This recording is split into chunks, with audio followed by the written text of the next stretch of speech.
A true miracle has happened today.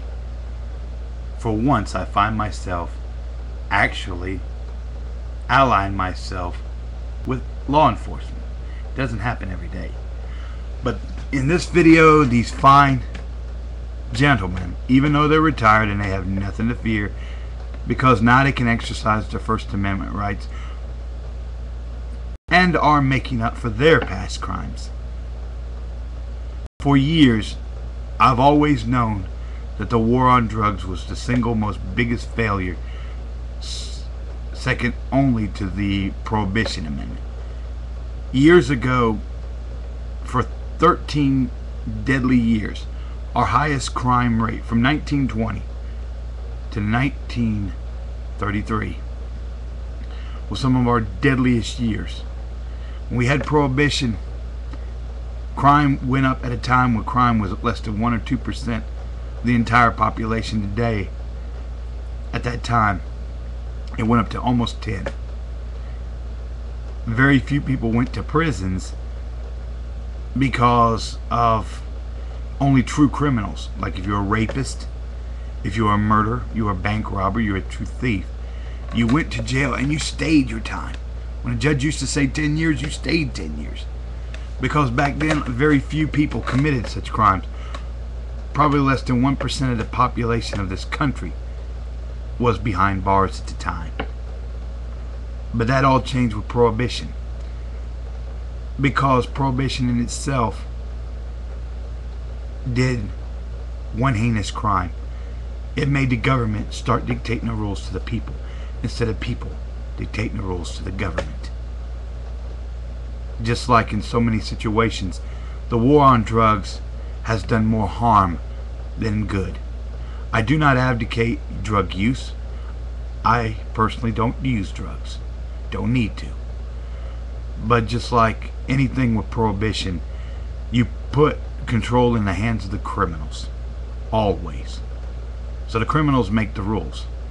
It's just up to people like them to have to fight when it becomes violent. Having cops destroy a neighborhood, making cops the bad guy.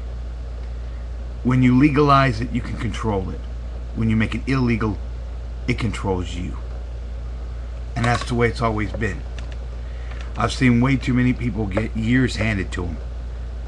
Beautiful people. Only thing the prisons do is that they just protect them for a little while. Most of them go in there, straighten their they can only stay straight while in there, and some of them don't bother. Drugs find a way even in prison. But when I look at some people, very memorable people, I see how drugs destroyed them, take away their families, took away their self-respect. Most of them, when they finally get out of prison, try to make better for themselves, because now they got a felony in some of these situations. Because of a felony now on their record, they find it impossible to get the skills and the jobs they need to make a living. So naturally they turn back to crime to survive, and naturally they go back looking like this, braced up against the wall with an inmate number and hoping a friend or family still remembers them.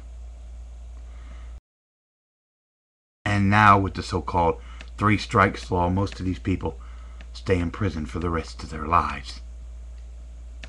I believe that finally we should have I hope President Ron Paul goes into office to actually start fixing some of these problems, like number 1, ending the war on drugs. It's been a failure for years. It's been a failure for over 92 years. Because back then we had 1.3 million drug addicts. Today we probably got double that. If we start ending this war, then we can control it, regulate it, do whatever. It can be sold in a liquor store rather than on a corner or in a house or in a bathtub. Gin place. It's time we start. I mean, because when people stop being afraid, when there's legal avenues they can go to, you know, when they do wrong, instead of going to prison for those wrongs, they can go to rehab for real, not forced by a police officer. Things would That's the only way we're going to save this country. Because if not, right now we have more prisons, than we do colleges and universities. And to me, that's terrible. We got so many private prisons. They're going into the market of trading on the stock exchange. Higher than GM, higher than Walmart, higher than anybody. You look on the GM S&Ps, you'll find prison to be an industry now.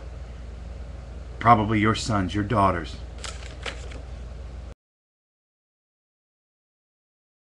All in prison for nothing. I don't know what it's going to take America to finally wake up. Is when those cops come knocking at your door and haul you away, or haul your children away, or your wife, or your sister, or even your best friend. You have to sit here and look and count down the days to whoever you love or care about is back in your life again. That you can finally start healing the hate.